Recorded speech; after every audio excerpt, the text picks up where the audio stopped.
দর্শক আসসালামু আলাইকুম। দর্শক 2023 সালে আমি টাচ বাংলা ব্যাংকের পার্সোনাল লোন নিয়ে একটি ভিডিও আপলোড করেছিলাম। সেই ভিডিওটি দেখেছে প্রায় 2,58,000 মানুষ। কিন্তু সমস্যা হচ্ছে এই 2 বছরে বাংলাদেশে ব্যাংক পলিসিতে অনেক পরিবর্তন এসেছে। দেখা যাচ্ছে রেট অনেকটাই বৃদ্ধি পেয়েছে কোনো ক্ষেত্রে ডিপিএস এর ক্ষেত্রে, এফডিআর এর ক্ষেত্রে এবং পার্সোনাল বা অন্যান্য লোনের ক্ষেত্রেও অনেকটাই তারতম্য আমি দেখতে পেয়েছি।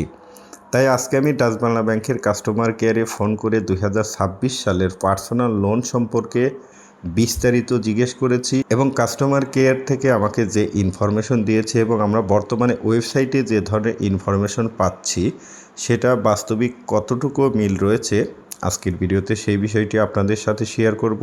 অর্থাৎ এই 2026 সালে এসে আপনি যদি টাচ বাংলা ব্যাংকে পার্সোনাল লোন গ্রহণ করতে চান তাহলে আপনার মাসিক বেতন কত টাকা হতে হবে এবং কত টাকা বেতন হলে আপনি টাচ বাংলা ব্যাংক থেকে পার্সোনাল লোন গ্রহণ করতে পারবেন এবং 2023 সালে যে সমস্ত শর্ত ছিল 2026 সালে এসে কি শর্তের পরিবর্তন হয়েছে বিস্তারিত আলোচনা করব। তাই আপনি যদি টাচ বাংলা ব্যাংক থেকে পার্সোনাল লোন গ্রহণ করতে চান অথবা টাচ বাংলা ব্যাংকের পার্সোনাল লোন সম্পর্কে বিস্তারিত জানতে চান আজকের এই ছোট্ট ভিডিওটি কন্টিনিউ করার অনুরোধ করছি। কথা বলার মাঝে ওরা যে তথ্যটি আমাকে জানিয়েছে অবশ্যই আমি সে বিষয়টি আপনাদের সাথে একটু পরে শেয়ার করছি। তার আগে আমরা জেনে নেব যে এই পার্সোনাল লোন টাচ বাংলা ব্যাংকে সর্বোচ্চ 20 লক্ষ টাকা গ্রহণ করা যায় এবং সর্বনিম্ন 50,000 টাকা। কিন্তু 2023 সালে এদের সুদের পার্সেন্টেজ ছিল 9%, কিন্তু বর্তমানে সেটি দেখাচ্ছে 10% থেকে 11% বা 11% থেকে 11.5% বা 11.75% পর্যন্ত সর্বোচ্চ দেখাচ্ছে। কিন্তু ওদের সাথে ফোনে কথা বলে আমি যতটুকু কনফার্ম হয়েছি এই পার্সেন্টেজ কিন্তু কোনোটাই মিল নেই। এর চেয়ে কিন্তু সুদের পরিমাণটা অনেকটাই বৃদ্ধি করেছে। তো কতটুকু বৃদ্ধি করেছে অবশ্যই আপনারা সরাসরি সেই কথাটি একটু পরে শুনতে পারবেন। লোনের বিষয় আসলে যে বিষয়টি সবচেয়ে প্রাধান্য বেশি পায় অর্থাৎ কারা কারা লোন গ্রহণ করতে পারবে। সো এই টাচ বাংলা ব্যাংকের পার্সোনাল লোন যে সমস্ত ব্যক্তি গ্রহণ করতে পারবে তাদের বয়স অবশ্যই 21 থেকে 60 বছরের মধ্যে হতে হবে, চাকরিজীবী হতে হবে অথবা ব্যবসায়ী হতে হবে, ডক্টর, নার্স এই সমস্ত ব্যক্তি, এবং আপনি যদি শেয়ার হোল্ডার হয়ে থাকেন অর্থাৎ আপনার যদি বাড়ি থাকে এবং সেই বাড়ি থেকে আপনার মাসিক ভাড়া পেয়ে থাকেন তাহলেও কিন্তু আপনি এই লোন গ্রহণ করতে পারবেন। তো চাকরিজীবীর ক্ষেত্রে যে বিষয়টি এখানে রয়েছে বর্তমানে প্রতিষ্ঠানে মিনিমাম 1 বছর চাকরি এবং মোট চাকরির অভিজ্ঞতা 2 বছর হতে হবে। কিন্তু তাদের ওয়েবসাইটে দেখা যাচ্ছে মিনিমাম স্যালারি 30,000 টাকা এবং 2023 সালে সেখানে ছিল মাসিক স্যালারি 25,000 টাকা। কিন্তু সেটিরই কিন্তু পরিবর্তন হয়েছে, একটু পরেই সেটিও দেখতে পারবেন আপনারা। ব্যবসায়ের ক্ষেত্রে 2 বছরের trade licence plus bank statement মাসে মিনিমাম 50,000 টাকা লেনদেন থাকতে হবে। মাসিক ইনকামের 50%-এর বেশি সব লোনের কিস্তি হতে পারবে না, অর্থাৎ আপনার যে বেতন রয়েছে সেটি 50%-এর বেশি আপনার লোনের কিস্তি হতে পারবে না। প্রয়োজনীয় কাগজপত্র জাতীয় পরিচয়পত্র ফটোকপি প্লাস 2 কপি ছবি, অফিস আইডি কার্ড অর্থাৎ আপনি চাকরিজীবী হলে আপনার যে অফিসিয়াল আইডি কার্ড রয়েছে সেটির প্রয়োজন হবে, টিন সার্টিফিকেট প্লাস সর্বশেষ ট্যাক্স রিটার্ন কপি, অর্থাৎ আপনার যদি টিন সার্টিফিকেট থাকে আপনি যে আয়কর রিটার্ন জমা করেছেন এই আয়কর রিটার্ন জমার যে স্লিপ রয়েছে সেটি আপনাকে সাবমিট করতে হবে। চাকরিজীবী হলে আপনাকে অতিরিক্ত যে সমস্ত কাগজপত্র দিতে হবে salary certificate oblique pay slip last 3 মাসের স্টেটমেন্ট, ব্যাংক স্টেটমেন্ট লাস্ট 6 মাস যেখানে স্যালারি ঢোকে, অর্থাৎ আপনার স্যালারি যে ব্যাংকে ঢোকে সেই ব্যাংকের লাস্ট 6 মাসের স্টেটমেন্টের প্রয়োজন হবে, চাকরির নিয়োগপত্র প্লাস অফিসার এনওসি অবশ্যই আপনার প্রয়োজন হবে। ব্যবসায়ের ক্ষেত্রে এক্সট্রা যে সমস্ত কাগজপত্রের প্রয়োজন হবে update trade licence, business bank statement last 12 মাসের, দোকান অবলিক অফিসের মালিকানা বা ভাড়ার চুক্তিপত্র। অন্যান্য চার্জ 2026 সালে প্রভিশন ফি লোনের ক্ষেত্রে 0 থেকে 5% সর্বোচ্চ 15,000 টাকা এবং 5,25,000 টাকা। স্ট্যাম্প চার্জ প্রায় 1200 টাকা লোনের পরিমাণের উপর নির্ভর করে।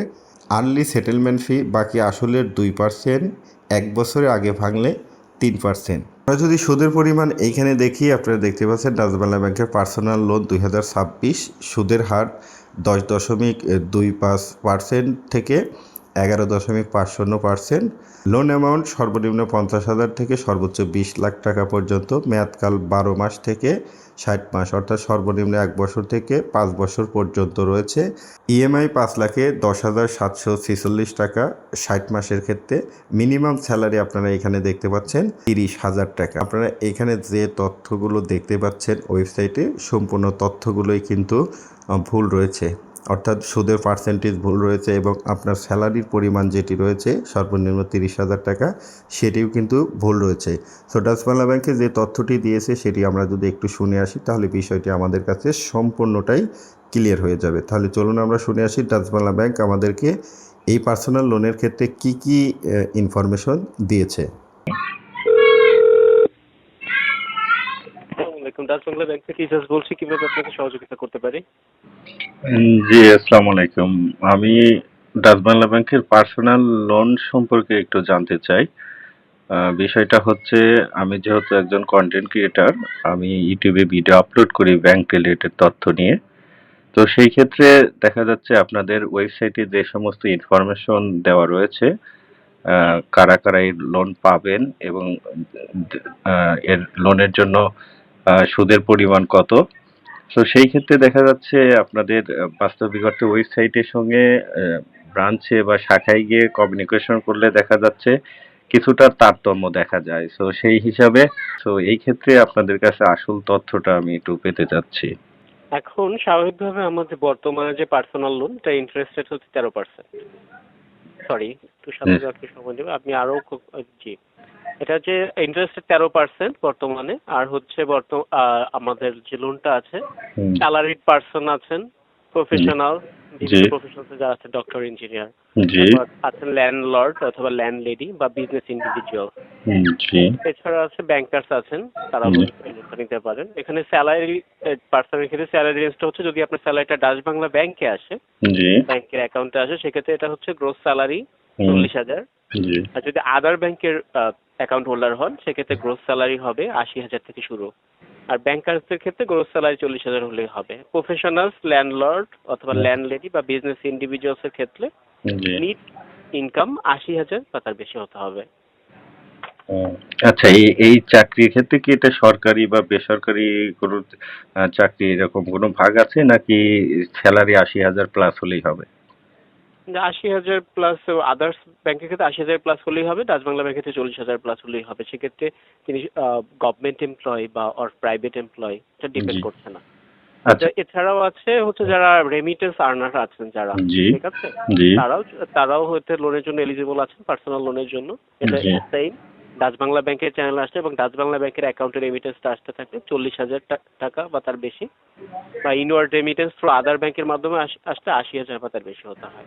আচ্ছা আচ্ছা, ইটস ওকে। কিন্তু বর্তমানে আপনাদের ওয়েবসাইটে আপনাদের দেখাচ্ছে, সুদের পরিমাণ দেখাচ্ছে যে ডাচ বাংলা ব্যাংকের স্যালারি হলে 10.75 থেকে 11.50, আর হচ্ছে আদার ব্যাংক হলে আপনার দেখাচ্ছে এখানে 10.25 থেকে 10.50, বাট আপনি বলছেন 13%। এটা আমাদের বর্তমানে লেটেস্ট যেটা হচ্ছে ইন্টারেস্ট রেট হচ্ছে পার্সোনাল লোনের ক্ষেত্রে 13% ইন্টারেস্ট রেট বর্তমানে। আর হচ্ছে টেক ওভার লোন 12.50%। জি জি, টেক ওভারের ক্ষেত্রে ঠিক বুঝতে পেরেছি, বাট ওয়েবসাইটে একটু কম দেখাচ্ছে, সেই কনফিউশনে আসলে ফোন করা। কম ছিল, মাঝখান থেকে আমাদের একটা বিশেষ একটা ক্যাম্পেইন চলছিল লোনের, জি, যেটা এখন নেই।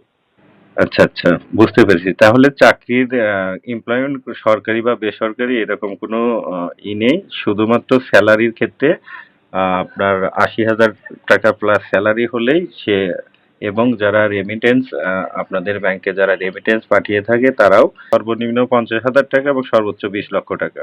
50,000, ম্যাক্সিমাম 20 লক্ষ টাকা। ওকে, থ্যাংক ইউ সো মাচ। আসসালামু আলাইকুম। আমাদের সঙ্গে থাকার জন্য আপনাকে ধন্যবাদ। আপনার দিনটি শুভ হোক। ডাচ বাংলা ব্যাংকে পার্সোনাল লোনের ক্ষেত্রে ডাচ বাংলা ব্যাংক যে তথ্যগুলো আমাদেরকে দিয়েছে, এখান থেকে আমরা এটাই বুঝতে পেরেছি যে আপনার যদি স্যালারি অন্য ব্যাংকে হয়ে থাকে, অর্থাৎ সেই ক্ষেত্রে আপনার মাসিক স্যালারি হতে হবে 80,000 টাকা, এবং যদি আপনার স্যালারি ডাচ বাংলা ব্যাংকে হয়ে থাকে সেই ক্ষেত্রে 40,000 টাকা প্লাস হলেই কিন্তু আপনি এই লোন গ্রহণ করতে পারবেন। তাছাড়াও যারা প্রবাসী রয়েছেন, যারা ডাচবাংলা ব্যাংকে রেমিটেন্স পাঠিয়ে থাকেন, তারাও কিন্তু এই লোনটি গ্রহণ করতে পারবেন। এবং ব্যবসায়ীর ক্ষেত্রে যে সমস্ত শর্ত বলেছি এবং বাড়িওয়ালার ক্ষেত্রে যে সমস্ত শর্ত বলেছি এবং ডক্টর নার্সের ক্ষেত্রে যে সমস্ত শর্ত বলেছি, প্রত্যেকটা ব্যক্তির ক্ষেত্রে সেম শর্ত রয়েছে। অর্থাৎ আপনার ডাচবাংলা ব্যাংকে স্যালারি হলে আপনার বেতন 40,000 প্লাস হতে হবে। এবং যদি আপনার স্যালারি অন্য অ্যাকাউন্টে হয়ে থাকে, অর্থাৎ ডাচবাংলা ব্যাংক ব্যতীত অন্য ব্যাংকে হয়ে থাকে, সেই ক্ষেত্রে আপনার স্যালারি সর্বনিম্ন 80,000 টাকা প্লাস হতে হবে। অর্থাৎ সর্বনিম্ন 80,000 টাকা আদার ব্যাংকের ক্ষেত্রে, এবং ডাচবাংলা ব্যাংকের স্যালারি হলে সেই ক্ষেত্রে 40,000 টাকা প্লাস হলেই আপনি এই লোনটি গ্রহণ করতে পারবেন। আদারওয়াইজ অনেকেই রয়েছেন যারা গার্মেন্টসে চাকরি করে বা অন্যান্য বিভিন্ন কোম্পানিতে রয়েছেন, যারা 30,000, 25,000 বা 20,000 টাকা মাসিক বেতন পেয়ে থাকেন, তারা কিন্তু এই লোন গ্রহণ করতে পারবেন না। আপনারা বিভিন্ন জায়গায় বিভিন্ন তথ্য হয়তো দেখতে পারবেন যে 20,000 বা 30,000 টাকা বেতন হলেও আপনি ডাচবাংলা ব্যাংকের এই পার্সোনাল লোন গ্রহণ করতে পারবেন। বিষয়টি কিন্তু সম্পূর্ণ মিথ্যে। আর আপনি যদি আজকের এই ভয়েস ওভারটি শুনে থাকেন, তাহলে আপনি নিজেই বুঝতে পেরেছেন যে আপনি কত টাকা বেতন হলে এবং কোন ব্যাংকে কত টাকা বেতন হলে আপনি এই ডাচবাংলা ব্যাংকের পার্সোনাল লোনটি গ্রহণ করতে পারবেন। আশা করছি আজকের এই ভিডিওটি দেখার পর থেকে ডাচবাংলা ব্যাংকের পার্সোনাল লোন সংক্রান্ত যে সমস্ত ভুল ধারণা আপনাদেরকে ছিল, সেটি আমি দূর করতে সক্ষম হয়েছি। এছাড়াও আপনাদের যদি এই ডাচবাংলা ব্যাংকের পার্সোনাল লোন বা অন্য ব্যাংকের লোন সম্পর্কে কোনো ধরনের সন্দেহ বা কোনো কিছু জানার থাকে, অবশ্যই কমেন্টস করবেন। ইনশাল্লাহ আপনাদের কমেন্টসের উপর ভিত্তি করেই ভিডিও তৈরি করার চেষ্টা করব। তো সে পর্যন্ত সবাই ভালো থাকুন। আল্লাহ হাফেজ।